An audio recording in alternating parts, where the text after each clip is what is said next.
Hi, everyone. We'll just give a second for Zoom to load up everyone that's joining us now. Welcome to How Can We Reduce Building Emissions Together, our community innovation panel. We appreciate you joining us this evening, and we're excited to get started. My name's Alyssa, and I work for the Bow Valley Climate Action Society. We're a nonprofit organization here in the Valley working to mobilize community action on climate change, and we focus primarily on the topics of buildings, of course, but also on transportation and advocacy. We feel very lucky to be able to advocate for climate action here in the Valley on land known as Treaty 7 territory, which is the traditional territory of the Stoney Nakoda, the Blackfoot Confederacy, and the Tsuut'ina Nations, as well as being the traveling ground for many others. And so as we start this webinar, I just wanted to share a moment of gratitude for the Indigenous peoples who have stewarded this land since time immemorial. Now, this webinar is part of a series of programs, resources, and events that we're putting on as part of our Envisioning and Preparing for a Low Carbon Future project, which has been made possible by our funders that you'll see at the bottom left of the screen. So a note of thanks to the town of Banff, the Banff Canmore Community Foundation, and the town of Canmore for their support. And also thank you to the Biosphere Institute of the Bow Valley for their support in letting us use their Zoom account tonight. We're excited to get started, as I mentioned, and you can see here that we have several topic experts with us today as panelists who will be able to speak to options and opportunities for reducing our local building emissions. And we're equally excited to have everyone in our audience join us this evening. So I'd like to invite everyone to introduce themselves in the chat, which is a function at the bottom of your screen, and introduce yourself and share where you're calling in from, just so we can kind of get a sense of who is in our audience tonight. Now, before I pass it over to our moderator, I just want to note that this webinar is being recorded. So if you need to hop off at any stage, you can check out the Bow Valley Climate Action Society's Facebook page tomorrow to see the recording or share with anyone who might have missed it. We also encourage you to put any questions that you might have at any stage into the Q&A function at the bottom of your screen. That is separate from the chat function where you're introducing yourselves right now. The Q&A is a separate feature, and that helps us to make sure no questions get lost. So put your questions in the Q&A and we'll do our very best to get those answered. So I think that's all from me. Without further ado, then I'd like to pass it over to the moderator of our event, Jody Conwell. Jody leads the SHIFT program at the Biosphere Institute of the Bow Valley. Her position allows her to use a variety of community engagement tools to empower Bow Valley residents to take meaningful action on climate change. And in this role, she's organized and facilitated the first ever Bow Valley focused Sustainable Building Summit in 2020. And outside of her work at the Biosphere Institute, Jody also serves on the board of both Bow Valley Climate Action and the Bow Valley Green Energy Co-op. Jody envisions a Bow Valley with solar panels on every rooftop and is working hard to make that vision a reality. So Jody, I'm going to pass it over to you. Well, thank you, Alyssa, for the introduction and for taking the time to organize this webinar. Good evening, everyone. Thank you for taking the time to join us this evening. Today, as Alyssa mentioned, we're going to be focusing on reducing community emissions in the building sector. But before we get started, I think it's important to note, why is this important? Well, for me, the numbers say it all. Energy use in buildings accounts for almost 60% of Canmore's and 40% of Banff's greenhouse gas emissions. It's really important to remember that construction today will be housing people in 2050, and by that point, the town of Canmore and the town of Banff have aimed to reduce their community-wide emissions by 80% from 2015 and 2005 levels, respectively. Therefore, increasing the energy efficiency of buildings today is crucial to meeting the Bow Valley's long-term climate action goals. And to explore this issue, today we have the honor of hosting three very knowledgeable individuals, Kirsten Pulis of Efficiency Canada, Raphael Spinner of HSS Design Build, and Ichao Chen of the City of Calgary. Each panelist is going to provide you with a 10-minute presentation on a relevant topic. And we're going to follow up that with a panel discussion and have some time to answer all the audience's questions. So if you do have a burning question about how we can work together to reduce building emissions in our community, please, as Alyssa mentioned, do put it into the Q&A function and not necessarily into the chat. You will also notice that once people start typing in questions and you open up the box, if you go in, there's a little thumbs up button next to a question. And if you really like the question and you think, that's interesting, I'd really like to know the answer to that, just click on the little thumbs up button and it will upvote the question so that the most popular questions get answered first. And we make sure that we are sort of asking the questions people are most interested in. So without further ado from me, first up, we have Kirsten Pulis, who will be providing a brief overview on the federal and provincial policy and funding future with respect to reducing buildings emissions. Kirsten is Efficiency Canada's community organizer, and that means that she works with the energy efficiency community across Canada to get organized so they can take action on key energy efficiency policy issues, including retrofits, building codes, and more. So over to you, Kirsten.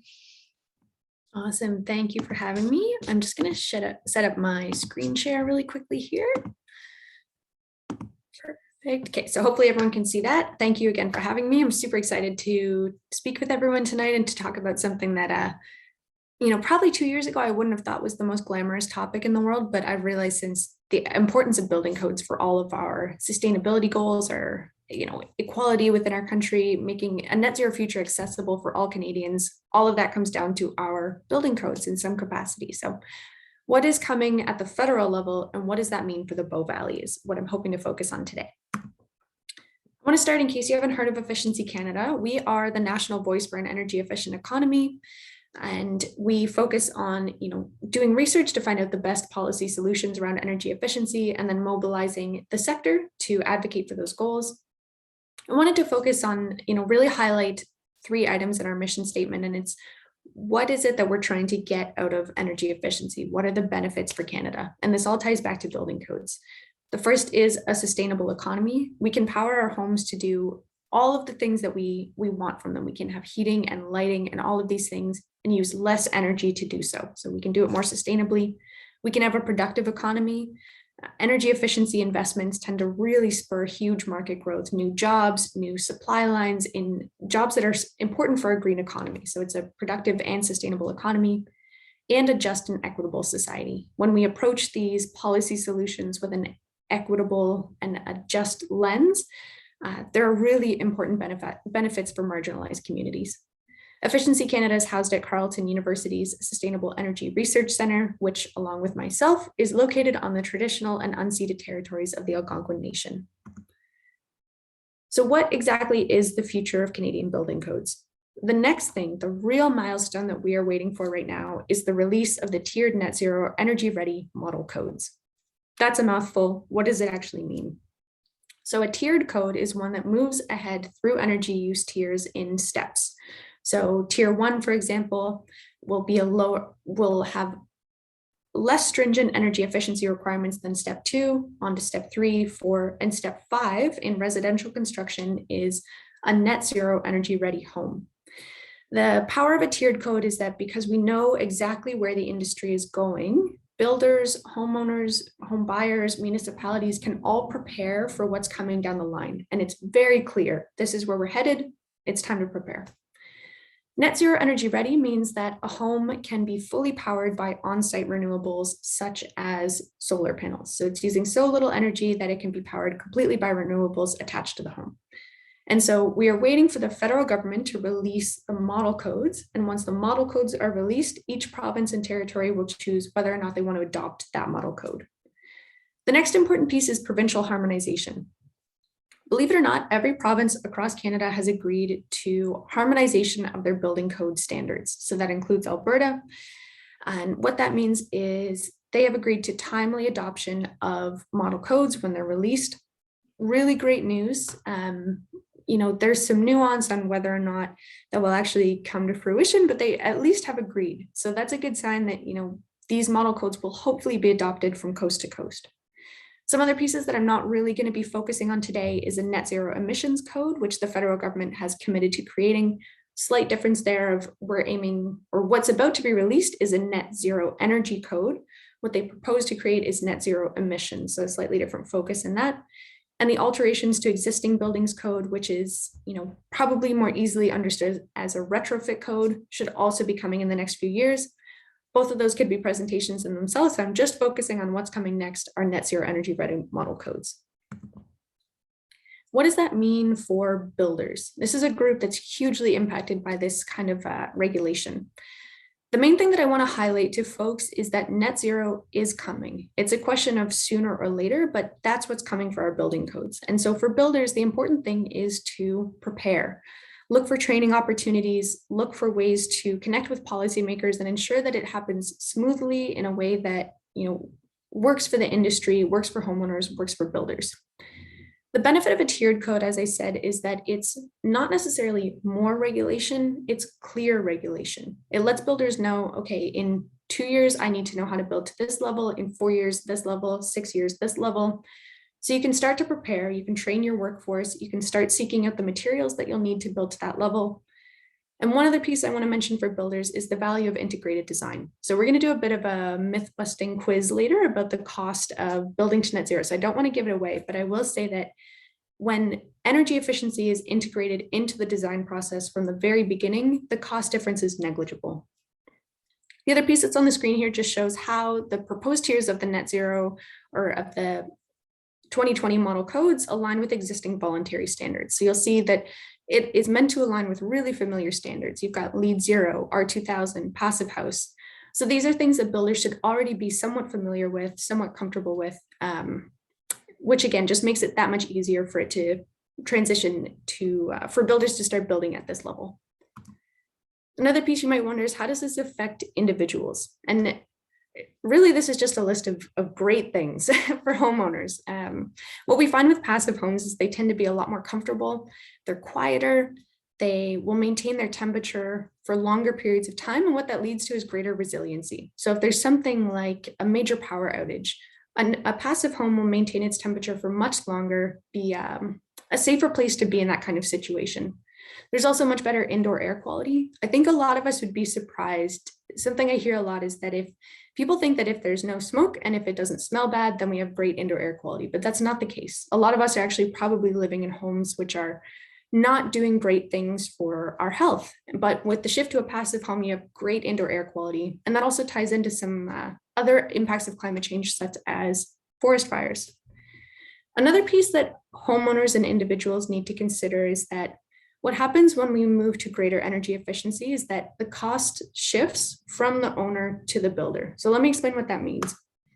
Right now, if you're buying a home that doesn't have very high energy efficiency standards, you're paying less upfront, but every single month that you pay your energy bill down the line, you have to carry that cost forward. You're upgrading more expensive HVAC equipment, and so you are bearing that cost. When we shift to greater energy efficiency requirements, that initial cost will be higher on the builder, on the purchase price, but all the way through the rest of the lifetime of the home, you're paying less money. And so what these energy efficiency standards do is shift some of that cost onto the builder, onto that upfront cost. And it'll also help homeowners combat the rising cost of fuel, which I'm sure we have all seen in the last few weeks. And that's the future. That's what we have to look ahead to. So let's make sure that homeowners are protected from that. And the last piece is municipalities, which I know is a big audience on our call tonight. So what can a municipality do in this context, knowing net zero is coming? Maybe that's a goal within your climate plan. The two pieces that I think you can start doing right now is compliance and enforcement and preparing staff. So when the codes are released, make sure that your staff is prepared to ensure that homes are actually built to these standards, that the energy efficiency goals are being met. Prepare your staff to understand what's involved in this. How can they help with enforcement? How can they be engaging with the community on this? One piece that I have here with a question mark is provincial advocacy. So perhaps there is a role for municipalities to be reaching out to the province and expressing that there is support and there is interest in adopting the net zero model code provincially. Efficiency Canada is also undertaking a legal review of the capacities of Alberta municipalities to undertake things like green development standards. So I know in Alberta, it is a bit tricky right now. Trying to find that wiggle room as a municipality, there's not a lot of freedom to go ahead with those standards on your own, but we are going to be looking into that and seeing if there's options there.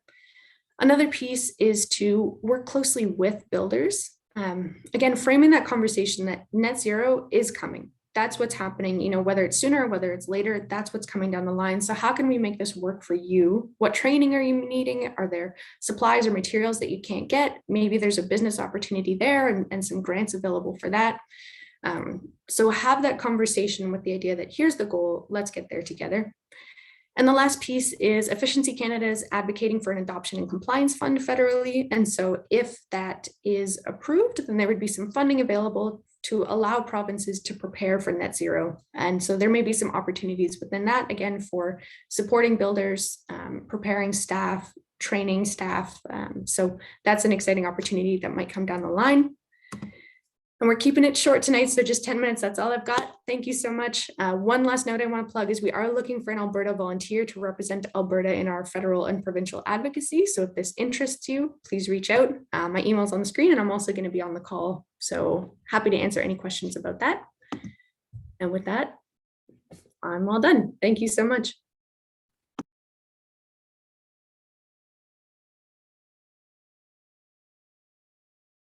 Oh, Jody, you're on mute. Thank you.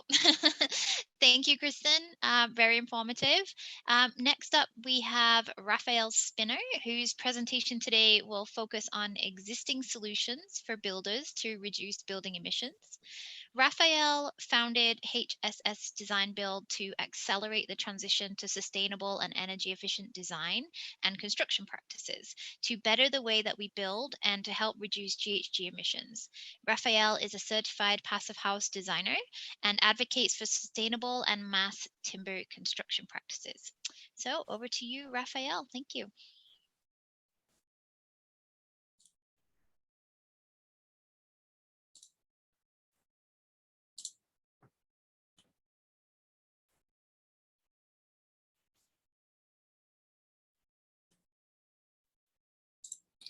All right.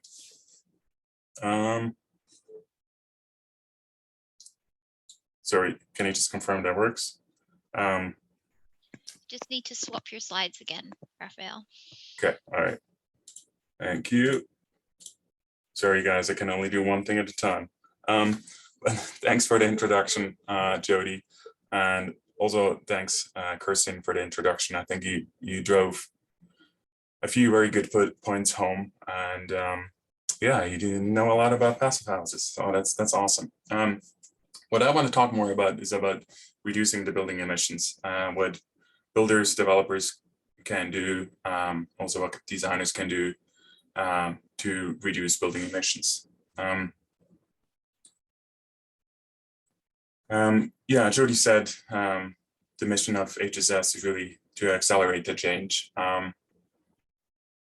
I've seen a lot of different practices, building practices, and I founded HSS really with the vision to do better, to build more sustainable, to build longer for generations, and build better in the long run. The biggest ticket item that we can really do is reducing the energy demand for heating and cooling of buildings. And under that, the biggest one is lowering the heating and cooling demand. So what does that mean? It's a very simple effect. Physics, the heat always goes from warm place to a cold place. That's why you wear bigger down jackets when it's -40, bigger gloves, right? So with the building, it's almost a bit the same. The better we insulate it, the better we encapsulate it, the better components we use, the less waste we have, the less the heat travels to the cold, therefore we lose the heat and then we have to heat again. So the more we can retain the heat, the better, the less we have to use gas or electricity or other means to heat the building. As Jody said, emissions can go up to 60%. There's different statistics out there, but it's a vast amount. So in order to really reduce the greenhouse gas emissions, building a better envelope and reducing the heat demand is our biggest leverage we have. I'll get into that detail a little bit later. Small things that we can use in any building, an existing building. We can use better light fixtures, LED fixtures that last a long time. We can use low flow water fixtures and energy efficient fixtures, and mechanical as well. The mechanical system has to be sized correctly, not oversized, but sized correctly, and also efficient unit. Go for the high efficient one and spend a bit more upfront, like Christian mentioned, so that in the long run you have less expense. And then the passive house design principles. So that's basically what we apply to all our projects. We look at the project from a design perspective, and look at it through the lens of the passive house principles. So we apply those 5 principles. Besides, a very important one is also the orientation and location, that we harness the solar gain, that we make sure there's shading over the windows in the summer so it doesn't overheat, that we don't put too many windows on the north where we don't get solar heat gain but only have heat loss. So the orientation and the layout and the location of windows and openings is very important.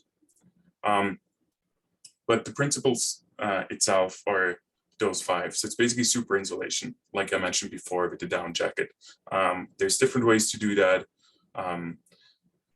There's exterior insulation, wrap insulation, there's double stud walls. There's many ways to build a passive house and build thicker walls. The windows are very important because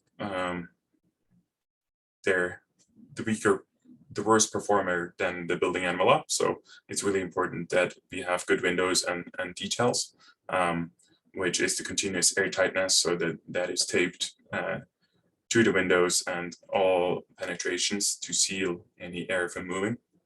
And those vapor barriers, they can be breathable. So it's just important that the building envelope is vapor permeable to the exterior, so that if you have moisture buildup in the envelope, that it can dry out over the summer period. So it doesn't give you that plastic feel at all. It gives you a well-balanced feeling, a very comfortable living climate, because there is limited air movement, because you don't have as much convection, because the building envelope is airtight and well insulated. Also important are the thermal bridges. Thermal bridge is basically where a structural member goes through the building envelope, so there is no insulation or a pipe or so forth. And the best way to reduce that heat loss at the thermal bridges is the over insulating on the outside or the inside, and basically adding more insulation so that that thermal bridge is not straight through the building envelope. And then the HRV or ERV, so the heat recovery or energy recovery ventilator, which basically takes the air from the outside and exchanges it with the outgoing exhaust air, which is warm. So it transfers the energy and the humidity in cases, so that the energy can be recovered, and as well the humidity. With a passive house, the great benefit is that really the heating demand is largely reduced. It can be up to 90%, but even if it's less, that means that the heating equipment has to be much smaller. In some cases, it can be very small, just electric, or it can be different sources. It can be an air source heat pump, or a geothermal system, which basically works with different temperature from either the air or the ground, and only works with electricity. It's a debated topic where the electricity is coming from, but you could basically get away without using gas as an example, but you can and therefore reduce your carbon footprint and emissions. Another point is to sequester carbon. So we can, not always, or it's very hard to reduce all the emissions we have, of course, probably impossible. To offset that is by sequestering carbon. If we use sustainable materials, just like wood, mass timber has the benefit of sequestering carbon. There's other materials as well, hemp or clay or other natural materials that are able to store a carbon and reduce the footprint.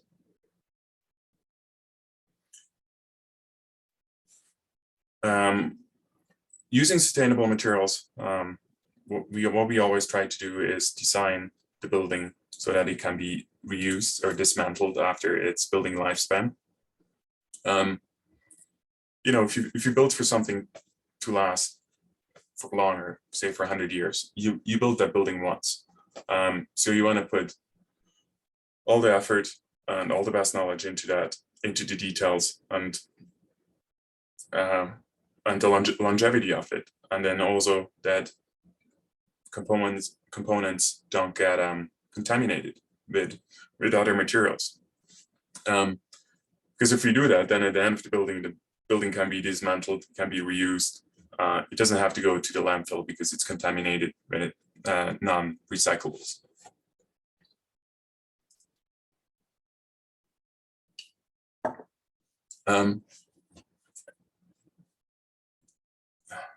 Then also we're trying to use local materials. So we really want to reduce where the material is coming from. In our field, it's not always possible because some elements will have to import from Europe. So we try to compensate otherwise with other techniques like sequestering carbon. But it does make sense to go local and what you can source and keep it local. Materials that we use and sustainable materials that can be used. Again, some of those have the possibility to sequester carbon, such as hempcrete blocks on the bottom, natural materials, sustainable, rammed earth as example, mass timber again. If wood is unfinished, it really has the benefit to it cleans the air. And it's actually proven to lower your heart rate as well. So it's really beneficial for the human being if it's left untreated and exposed. There's some other materials as well. One that we love to use is the wood fiber insulation. It's made up of recycled products. It can be exposed for a few months. It's as waterproof membrane, well, not on the roof, but on the walls. And it's just made of offcuts of materials. That's unfortunately one material we bring in from Europe right now, but there's a plan to be open in North America soon. Yeah, there's also a roofing material that can be or is recycled, so may not be the most sustainable because it is made from petroleum products, but again, it's recycled. So there is a benefit in using recycled material, which is made locally, rather than something that has to be replaced within 20 to 30 years. So those shingles, as example, last 50 to 100 years. Bamboo panels, not sure how local that is, but it'd be interesting to see. Yeah, we're very grateful to have the opportunity to work with the town of Banff and be selected to design and build a public pavilion in the parks. Banff has this new municipal guideline, and yeah, unfortunately Sally can't join us tonight. It would have been interesting to hear more about the municipal guideline from Banff, but really the target is to lower the emissions, the building emissions. And the one target is to not exceed 30 kilowatt hours of energy or annual heating demand per square meter per year. And that's what we're aiming for with this building. So this building is going to be certified passive house energy, passive housing, low energy building. There's also a few other criteria that we get to, and what we're featuring in this building is a DLT structure. So it will be similar to this. So it will be a mass timber wall with just a lot of natural wood, but it's really made to last, really for generations. So the idea is basically just to have this building for 100 years. It will probably last longer because it's really it's going to be a quality product. And yeah, we're trying to bring innovation to the table. As I said, with the mass timber, with the wood fiber insulation on this building featured as well. We're using high performance doors and windows and sustainable materials. The rubber roofing that was shown before. And this building will sequester about 120 tons of carbon. Oh, there was one more slide. Sorry. Yeah, here just another view of the pavilion. That's the south corner. So as you see, this is a very simplistic building in its form, but it's very detailed and thought out. The orientation of the windows, the size of the overhang, and the construction, of course. So we're featuring a few innovations, and yeah, we'd love to get into more of the details. On the bottom, you basically see the passive house lower energy criteria, so just the 30 kilowatt hours, and then just air changes and primary energy demand. This building will actually build to be solar ready, of course, so the panels could be added in the future, and the building could most likely be net zero. Thanks for all your attention. I look forward to chatting more.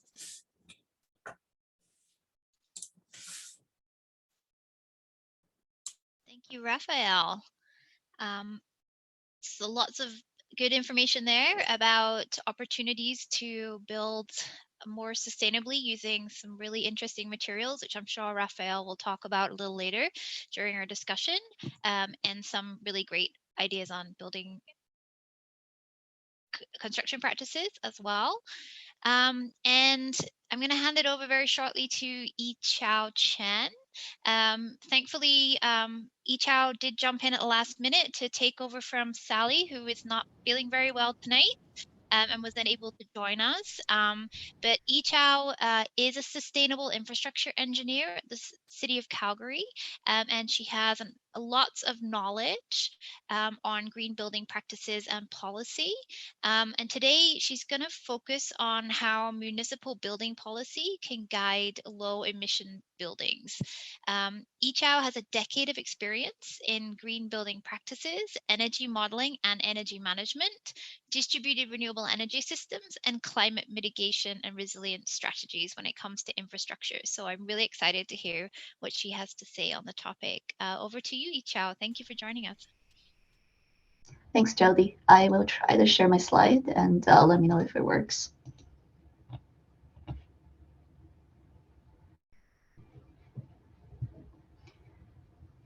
Are you able to see? Seeing your note slide at the moment.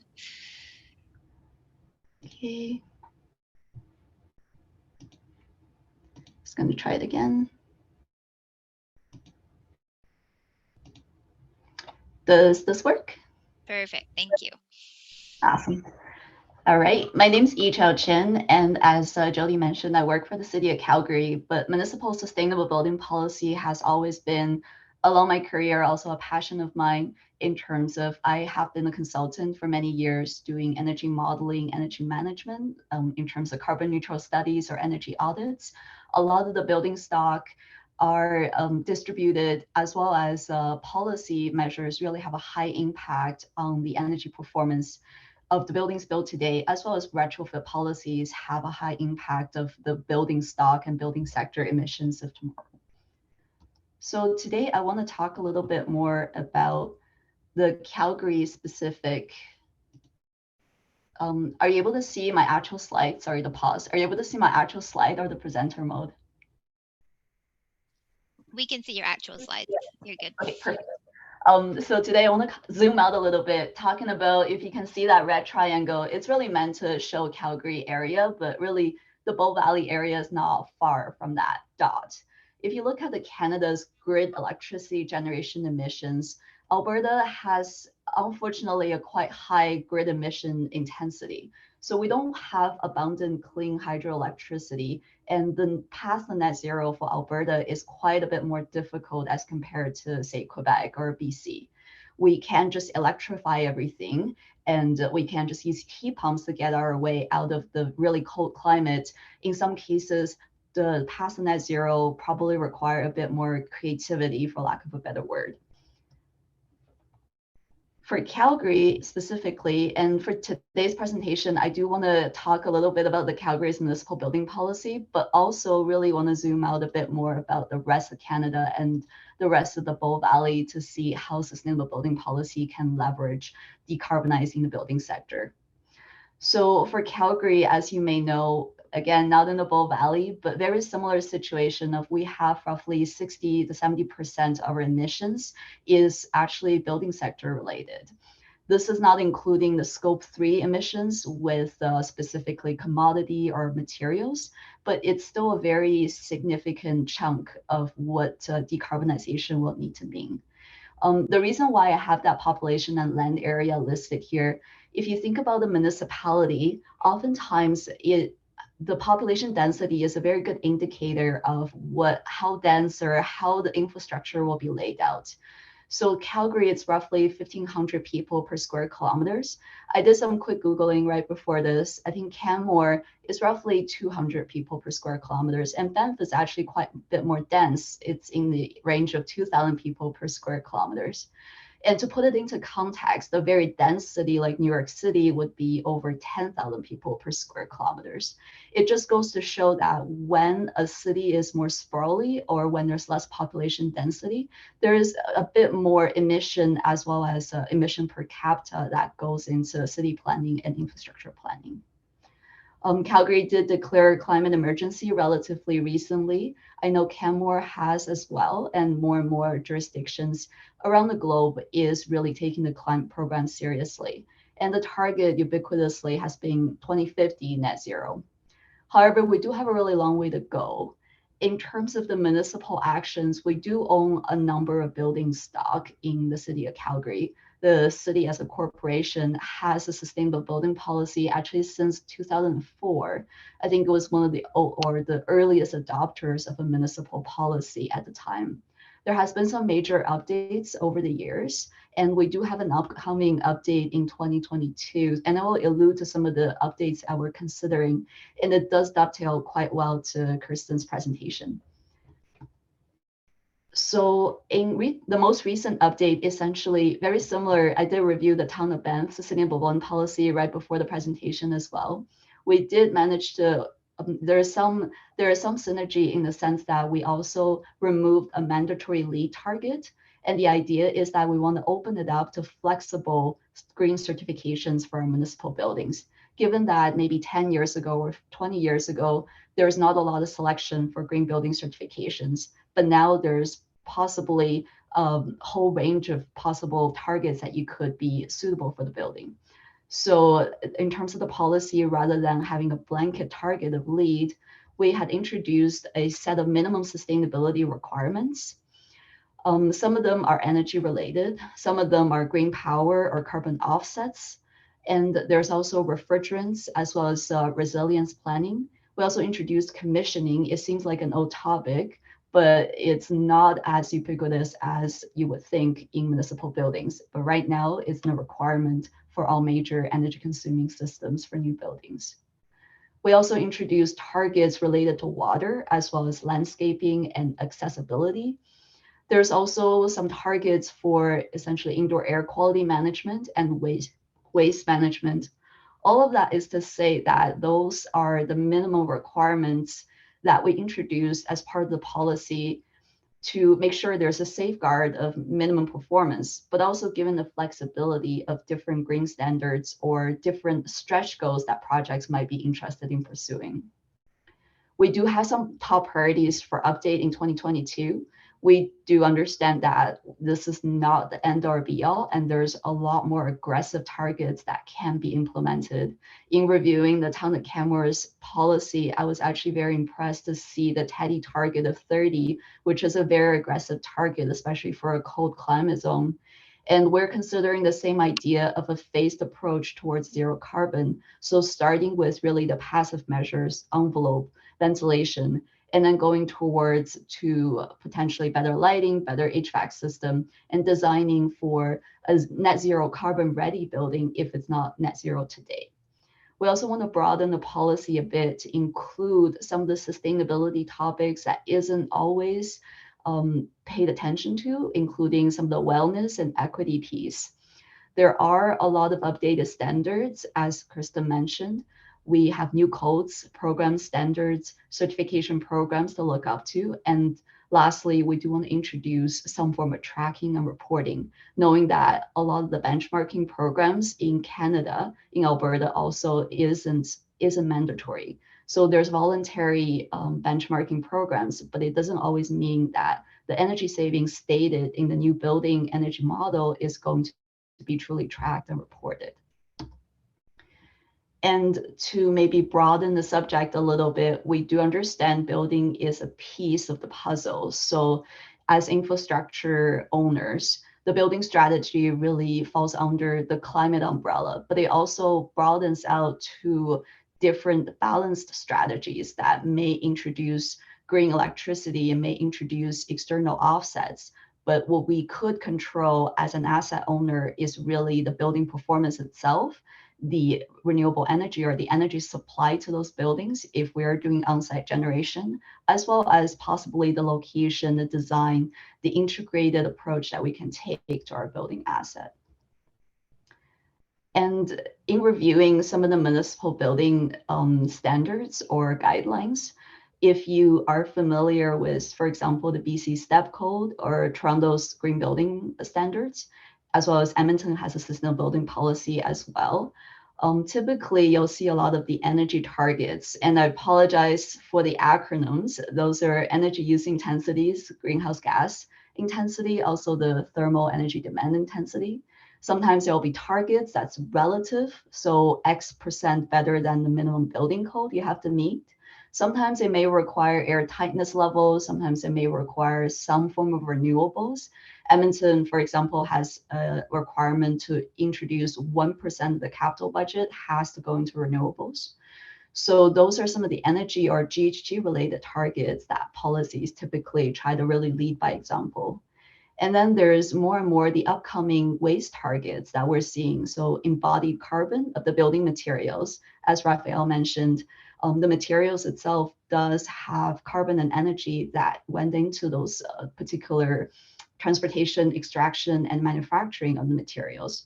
There's also the demolition and the construction waste that needs to be managed. And there is lacking currently a form of encouragement to reuse old buildings rather than building new. So a life cycle cost analysis. There's an old, I guess, corny saying of the best net zero building you'll ever build is the building you don't have to build. So the idea of using or reusing, repurposing existing buildings is also, again, another approach to reduce the building emissions. There's also water targets. It could be in the form of rainwater management or stormwater retention.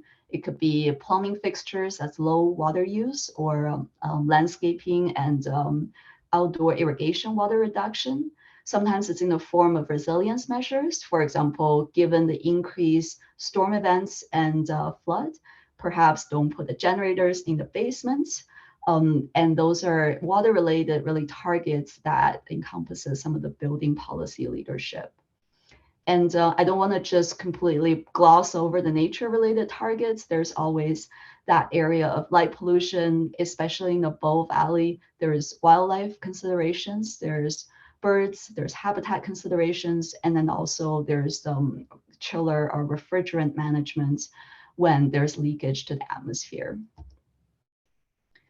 And there's the human targets that we would like to introduce and be more integrated into those policies. It could be those indoor comfort issues, whether it be thermal or lighting or acoustics, or maybe it's COVID-related increased ventilation. But it also has to do with accessibility. Does the building have equitable access to everyone? Does the energy poverty issue address, especially in the residential setting? And there's also that access to the larger community. Is the building built in a place where mobility and transit is considered?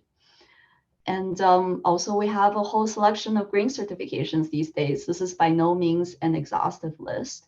It's really just the outline that depending on the building, depending on the owner, depending on a number of factors, there might be different certifications that's suitable and that highlights the sustainability considerations that went in. And in terms of compliance, from my limited experience, typically when we can do in terms of a requirement as a bylaw or as a code, or it could say this is a design guideline and this is recommended. Oftentimes it still would come down to some form of case-by-case requirements because a blanketed TEDI or energy use intensity target may not apply to some form of high energy use buildings, whether it may be a data center or industrial type or garages that require really high ventilation load, and it's really difficult to recover heat on those ventilation quantity. And we also find that financial incentives and disincentives, and it may not be financial, it could be regulatory or approval incentives and disincentives could work as another compliance mechanism. And we also needed to borrow or enable some form of borrowing and financing options, because as many of the panelists has mentioned, there is some incremental cost, although when integrated design is considered, the incremental cost of a net zero building can definitely be minimized. There is still being seen as a value engineering potential to take out some of the sustainability features. So having that borrowing or financing option is really important to ensure net zero buildings are in compliance with the sustainable building policy. In terms of the policies itself, we can probably find a whole different range of how they're being structured. If you're familiar with the National Energy Code for buildings, it has different pathways. Some of them are prescriptive, some of them allow you to trade off, and some of them are performance-based, so they're flexible. And it's kind of similar when we're designing a municipal sustainable building policy. We want to have some prescriptive requirements to safeguard a minimum level of performance, but we also needed to provide that flexibility. So there's trade-off, there is integrated design that can happen to ensure that kind of sustainability approach. And lastly, when a bylaw or when a building code is being rolled out, there's usually a ton of engagement that went in before, whether the municipality or provincial government or the federal government had announced the building code release. So the engagement and buying is huge to ensure the success of any form of tiered or non-tiered building codes. The total cost of ownership for a municipality is a metric that is going to be useful in convincing some of the senior leadership to potentially creating or updating some of the sustainable building policies, because municipalities are owners and operators a lot of its assets. And it's not in the business of quarterly profits. It's really there for long-term sustainable operation of the municipality.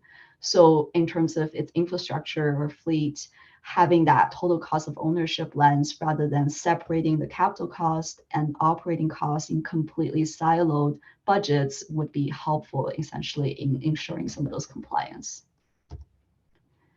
And to wrap it up with how the sustainability is really being defined in the built environment, we have those cost considerations. So there's the economic piece, and then there's the health and well-being piece in terms of citizen accessibility, in terms of equity, in terms of perhaps just being indoor air quality or having that pandemic-proof built environment. And also we have that climate action in terms of the carbon emissions. That includes your operational carbon for energy, but it also includes the embodied carbon that goes into the existing building materials.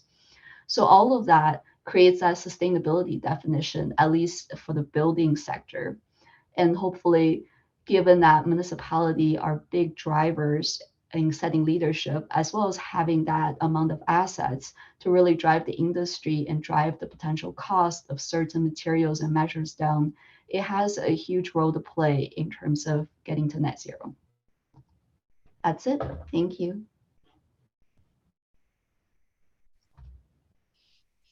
Thank you, Ichao. Very informative. So before we move on to the discussion portion of the evening, a quick reminder to submit your questions via the Q&A function and to upvote your favorites. We do have a couple of really good questions in there at the moment, so be sure to make sure you get your favorites answered. So to make sure everyone is paying attention, we have a little cheeky pop quiz. Coming up on your screen, there's going to be 3 questions that we'd like you to try and answer. Don't worry, there's no penalties for getting them wrong, but there's a big prize of kudos to you if you get them right. But we just thought it would be an interesting start to the discussion. So coming up on your screen right now should be a couple of questions. Please do take the time to answer them. So the first question is, according to a City of Edmonton 2020 study, what is the percentage increase in the capital cost of an energy neutral detached single family home and an energy neutral high-rise residential building compared to one built to a minimum energy performance requirement? And as I say, if you don't know the answer, take a guess. What do you think it might be? The second question is, what existing standard is approximately equivalent to the first tier of the 2020 National Building Code for residential buildings? And the third question is, what can municipalities start doing now to prepare for model code adoption in Alberta? So we're going to give people maybe another minute or two just to take a guess if you don't know the answer.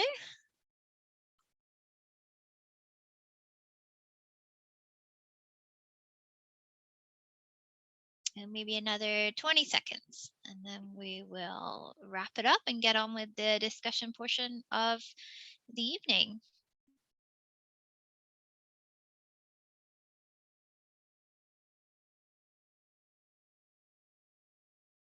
Okay, I think we've got a good portion of people who participated. A couple of last second answers coming in now. And I give you 5 more seconds, and then we're going to end the poll. So we're going to share the results so you can see what everybody thought. Actually, it's looking like everybody had a good stab at the first question. So the answer is actually C, 6% and 3% respectively, using the principles of integrated design, highly energy efficient buildings do not necessarily require significant capital costs. That's actually a lot lower than I thought it would be. I thought it was up in the 8% and 16%. So you learn something new every day. So for question 2, the existing tiered code starts with the familiar standard of NBC 2015 and moves towards net zero energy ready over time, providing clear regulations to the and descriptors to the builders. So actually, a lot of people thought it was LEED silver, but it's not. NBC 2015, so nothing too scary. And the final question, what can municipalities start doing now to prepare for model code adoption in Alberta? I'm sad to say nobody clicked panic. I was really hoping somebody would. But there is no need to panic because we can start to prepare by working with developers to help them prepare to build to net zero and to identify issues with compliance and enforcement to work to correct them. So actually, a lot of people got that right. It was option B and option C. Unfortunately, Alberta municipalities don't have any clear legal authority to implement local green development standards. So that's definitely something that could potentially work towards. So as we close down the poll, I'm going to ask our panelists to flip their videos on and turn their mics off. It's time to put them in the hot seat as we move on to the discussion portion of this evening. So we'd like to get our panelists' opinion on what opportunities exist for collaboration to reduce building emissions. How can we all work together to achieve our community's climate action goals? Does anyone have a good answer to kick us off with? Yeah, I think I can start from the, coming from that national perspective and thinking about kind of the activist lens. Some of the ways that we can all start working together is all of us can be looking to provincial decision makers and trying to advocate for code adoption at that level. I also think municipalities are a great place for both communication with the province and also for, kind of a common place for homeowners and builders and, folks living in the area to come together and talk about their priorities for the community and how does that fit into a green building standard. And then, lots of work happening with volunteer organizations, not just Efficiency Canada, but also the Canada Green Building Council is a great example. Passive House Canada, all great groups that could use more hands on deck. So just the first things that come to mind, but I'm interested to hear what the other panelists have to say.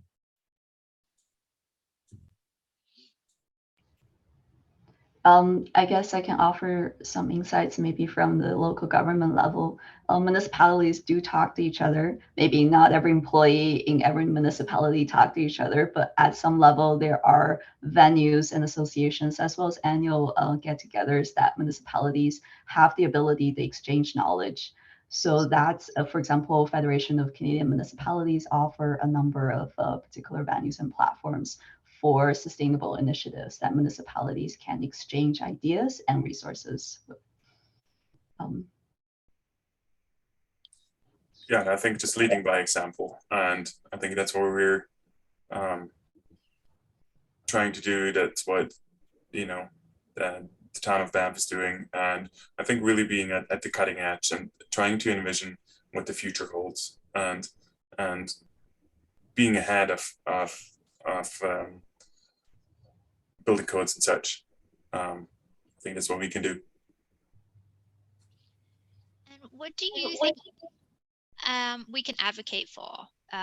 For example, would advocating for a provincial building code be a good thing to do? Should the municipality have a dialogue with its community about it? What are your thoughts on that, Kristen? Yeah, so definitely my thought would be adoption is the way to go. Because we start with that base 2015, okay, so we start with that base 2015 code, right? So it's not a huge leap to start with that, that first tier, and then it provides that clear regulation for builders to look ahead to, for homeowners to look ahead to. A second piece that we would actually consider a really great step for Alberta would be advocating for the province to adopt the model code, but allow municipalities to choose which tier to adopt. So if the province adopts tier 1, progressive municipalities with the capacity to do so could move ahead to tier 2 or 3, the same way that it happens in British Columbia. And what this does is it allows leading jurisdictions to set the pace while the rest of the province starts at that base and then moves forward. So that's the Efficiency Canada big wish for the next couple of years for Alberta. And Ichao, did Calgary have any conversations with the community before they put in their sustainable development goals, or is that all part of a higher level initiative? So this is the municipal sustainable building policy applies to city-owned and city-funded infrastructure. So there is definitely some community engagement, but it doesn't apply to the larger community buildings. It's really meant as a leadership for the municipal-owned assets. So that would be, sometimes it's city-funded buildings or operated buildings, but most of the time they're city-owned and operated buildings. And we have an incentive as owner and operator to make them to have a long-term performance in terms of sustainability. So to answer your question, I suppose we probably should have more community engagement, and also that leadership should be communicated better to the community so that some of the private sector can also follow suit. Brilliant. And Raphael, you touched on some of the better ways to build in your presentation. What are your thoughts on how the municipalities can help develop those construction practices going forward?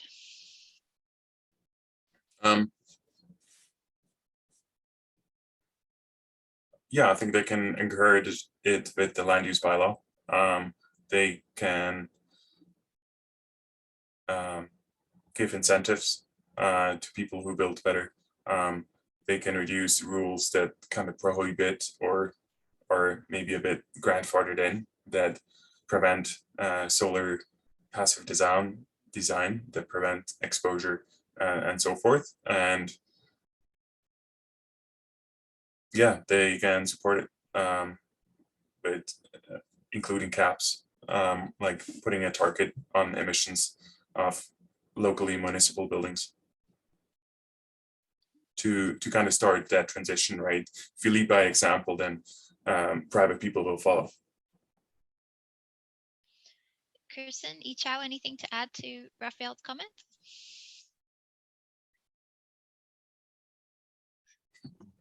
Nothing for me. I think he answered it very well. So why should the local building community support the adoption for the new building code? I mean, there's a lot of reasons to think about it. I think for a lot of us in the room here, the driving force is, we're facing a climate crisis and we need to lower our emissions in order to stop that. And we need, such a large part of our emissions comes from our buildings, and that needs to be decreased. And the way to do that is to stop building homes that are using energy unnecessarily. So it's just, from a climate perspective, it just makes sense.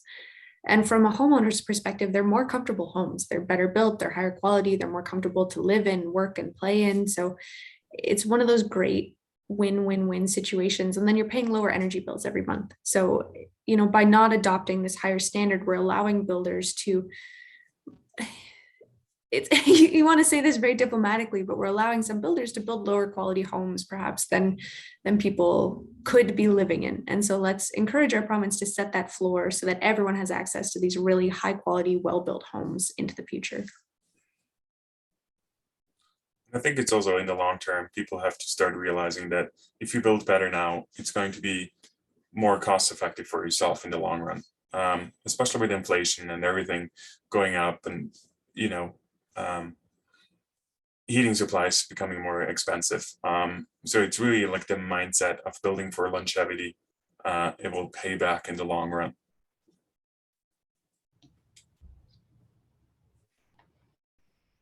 The tiered approach is really, it's been piloted for many years in BC with a step code. It's really a good approach in the sense that you know what's coming, as in you can position yourself ahead of the curve as builders and developers without having to really chase what's the minimal requirement of the code today, by building better and by meeting some of the higher tier code from early on, or just approaching that and transitioning to that with a proactive approach. It really sets yourself apart, as well as setting the market force towards that sustainable future. And out of interest, how do rebate programs fit into the bigger picture of energy efficiency upgrades and building more sustainably?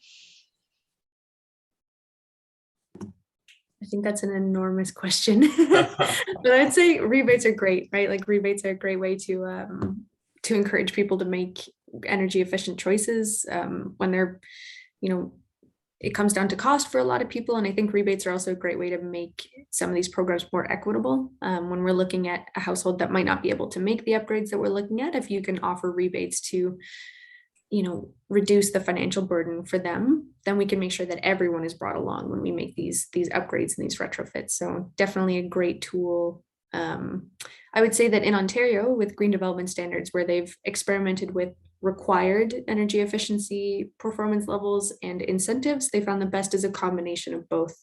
If you want to have uptake, just the incentives will pull along people who are already kind of well informed on the energy efficiency requirements, but making it mandatory, obviously you'll get more uptake than just those who are looking for the rebates. I think rebates play a great role, but they won't get us the whole way there. Yeah, totally. It's a carrot and stick approach, right? Typically, when both are applied to a moderate force or a combined approach, that works the best.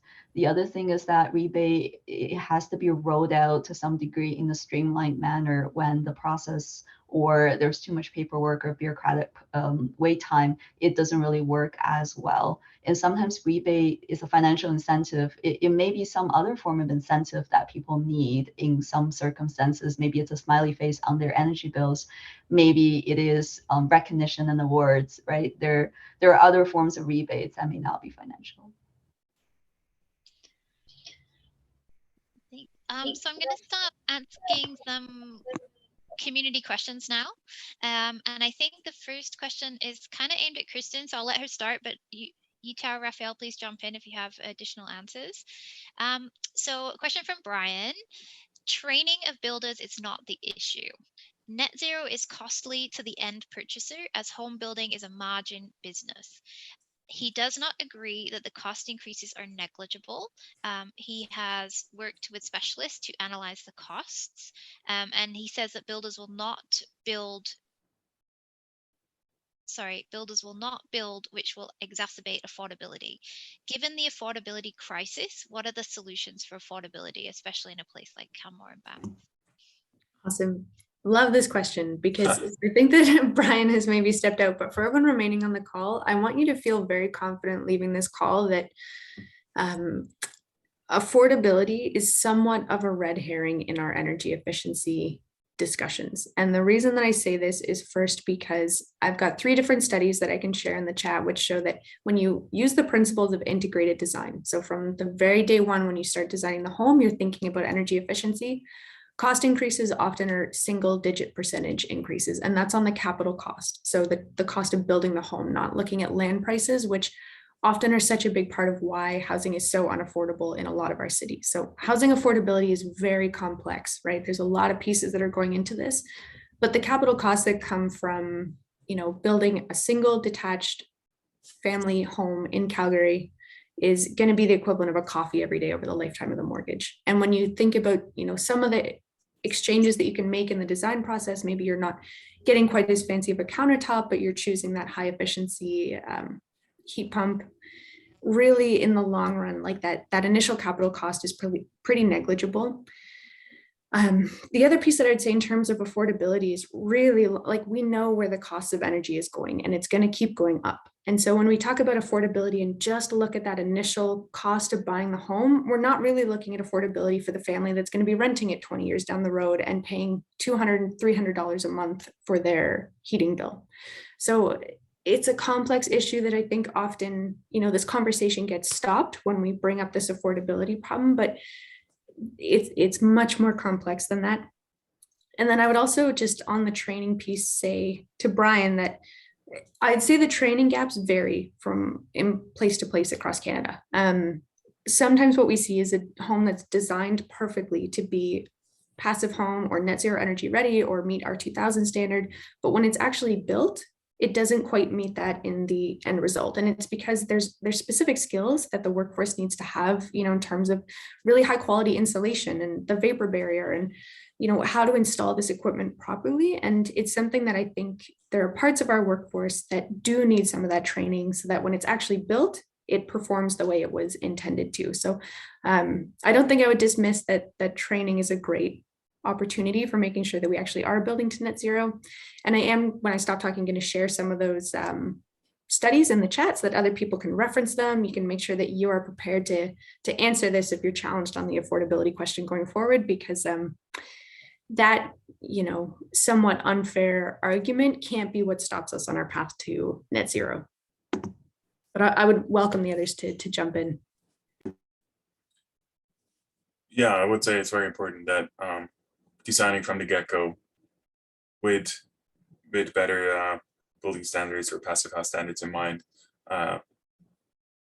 is important. Otherwise, if you try to implement passive house principles as example down the road, it will be very much costly because you haven't planned for it. Every detail has to be over complicated.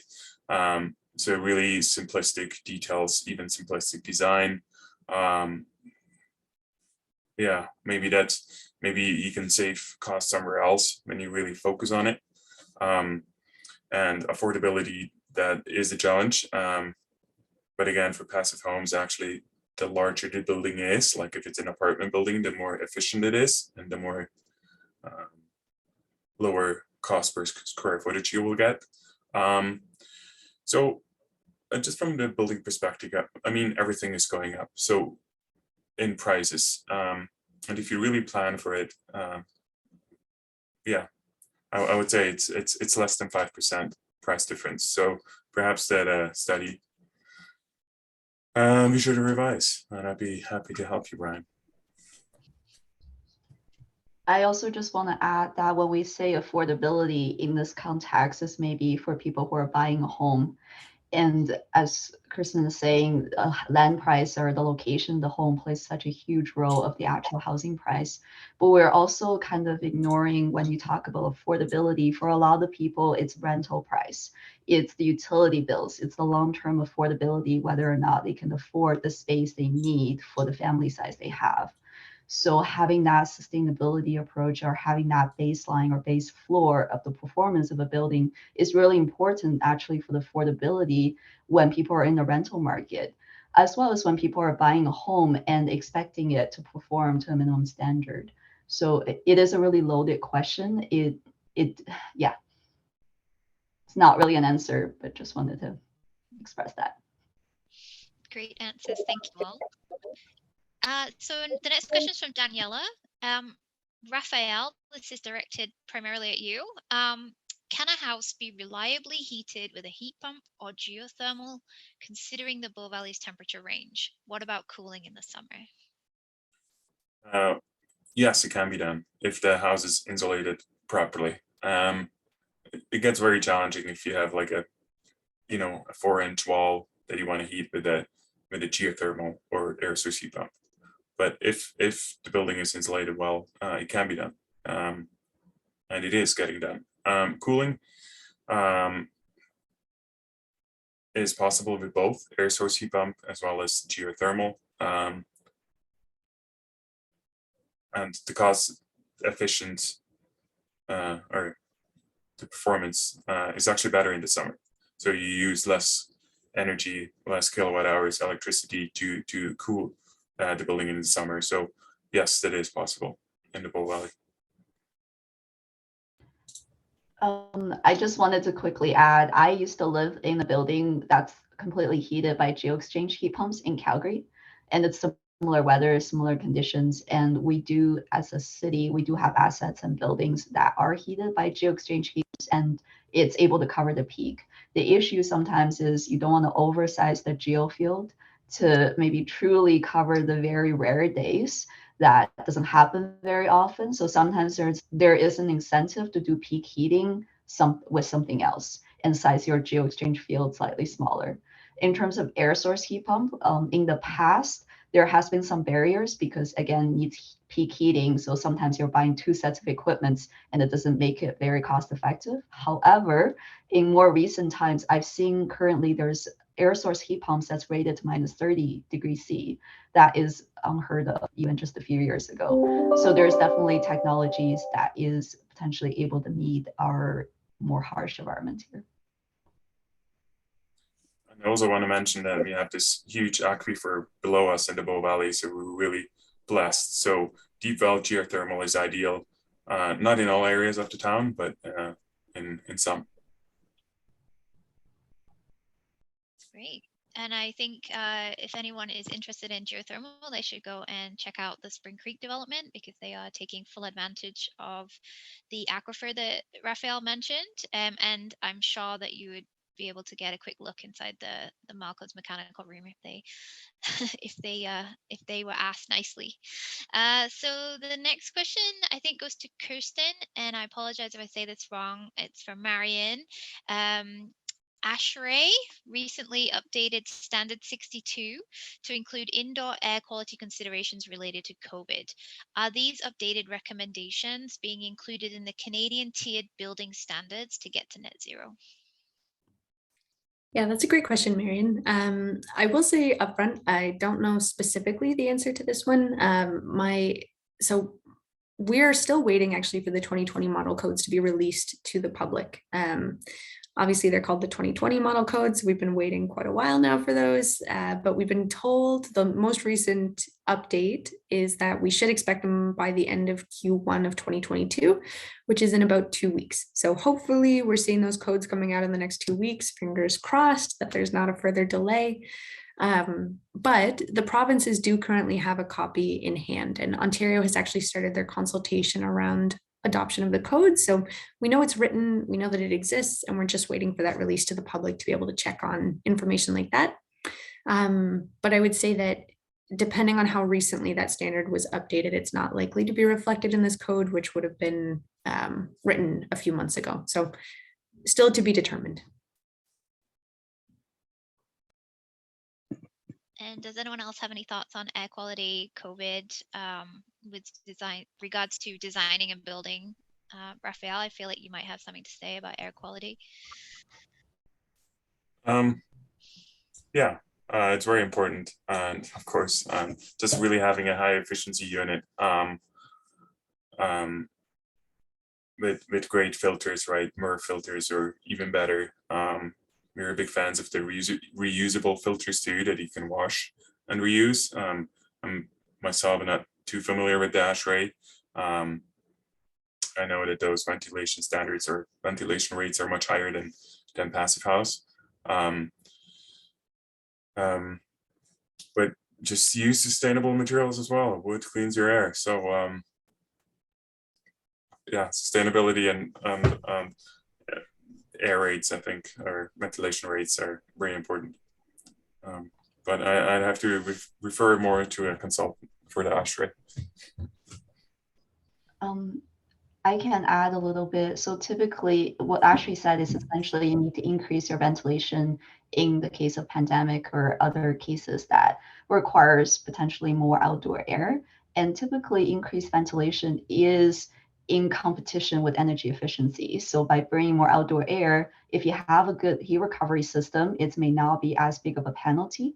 In the case when sometimes it isn't heat recovered or for whatever the reason, because of pathogens or particulates, it cannot have heat recovery or effective heat recovery, the increased ventilation actually definitely decrease your energy efficiency in the sense that more air, more heating, more fan power. What is important is a building is designed for a function, right? So if say a concert hall is designed for this many people and it needs to increase its ventilation to ensure that COVID does not spread, it needs to serve that function that perhaps should be trumping energy efficiency in that sense. But as a designer or as an integrated design team, we essentially need to consider the flexibility or partial load for those designs. So the HVAC system or the ventilation system needs to be able to handle partial load when that hall is half empty, or it needs to be able to ramp up to a higher ventilation load, and the fan needs to have that capacity and that efficiency at different levels of ventilation quantities. Those are all foresights that can go into design to ensure the energy efficiency is still being safeguarded. Great, thank you. Thank you. And Ichao, I think the final question is going to go to you. It's another question from Daniela. Ichao, you mentioned population density and sprawling cities. Can you speak about how urban planning is affected by the evolving sustainability policies in Calgary? That is a great question. That's actually a question I ask my colleagues often as well. So in a way, building policies are limited in some way about where the building is located. When a building is decided to be here or there, the location itself sometimes doesn't have a lot of wiggle room. So as a sustainable building policy, sometimes there's a limited impact on what you can do in terms of urban sprawl or urban planning.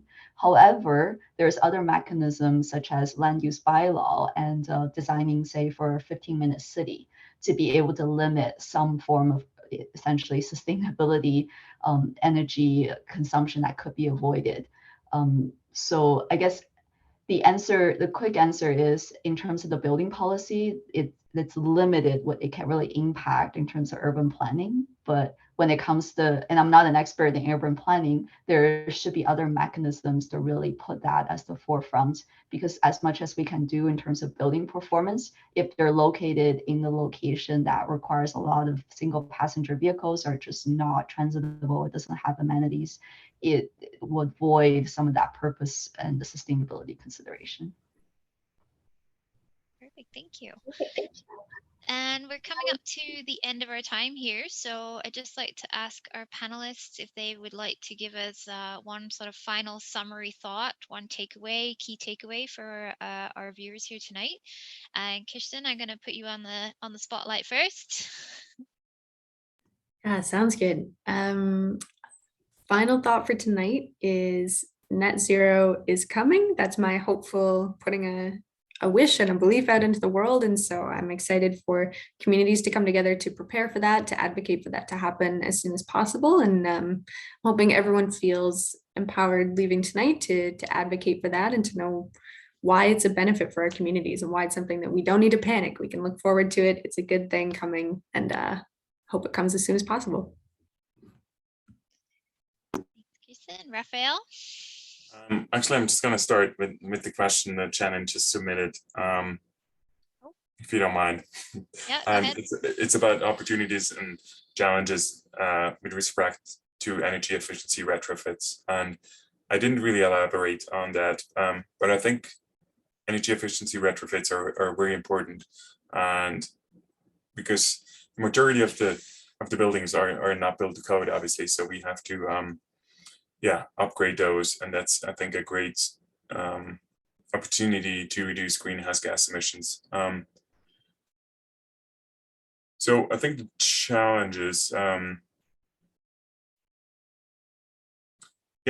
challenges is just like where to start, right? Because there's so much to do, and maybe we'll do it next year. But the opportunity, I think that there is great opportunity, especially for those, who got an energy bill at end of January, because we're just at the mercy of the energy providers. And if we, again, retain the heating and cooling load, we can do a lot and reduce and even go off grid if we really want to do that. Sorry, you guys have anything else to add?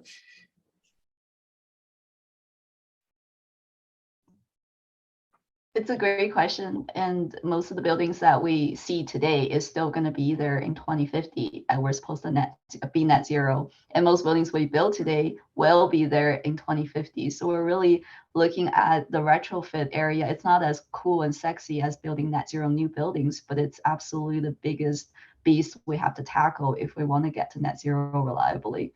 So in terms of challenges and opportunities, really it's the tie-in, if you can, tie in with life cycle. Typically, especially envelope retrofits only make sense at the end of service life. Not to mention, if you prematurely completely take out the facade or components of the building that goes to the landfill, there's an argument to be made that there's embodied carbon penalties there. So at the end of, say, a boiler replacement or end of life of certain components like windows or things that can be replaced with better performing components will be the best time to tackle the energy efficiency challenge. In terms of opportunities, asset management is huge, and also phasing some of that approach in terms of you can do shallow retrofits perhaps to all the buildings that we see today. That means we call it shallow retrofits, but it really is perhaps behavioral changes, changing to LED lighting, weather stripping. It could be control optimization. They're very low cost and it has a relatively good impact. And then going towards that deep retrofit to find the financing option to get some of those high consuming buildings to a lower number. And that is a totally different program that hopefully Efficiency Canada and other jurisdictions and rebate programs can help with. Thank you. And any final thoughts to add, Ichao, before we hand over back to Alyssa? No, just thank you for organizing everything. And it was good to have or spend the evening with everyone. Thank you, everyone. And Alyssa, over to you. Thank you so much, Jody, for moderating, and Kirsten, Raphael, and Ichao for sharing your knowledge and expertise with us tonight. And thank you to everyone who's stuck on this late and who joined us at the beginning too, for joining us this evening. We hope that you learned a thing or two about what building emission reduction could look like in the Bow Valley, and hopefully have some food for thought moving forward into the future. I put a link into the chat with a post-event survey.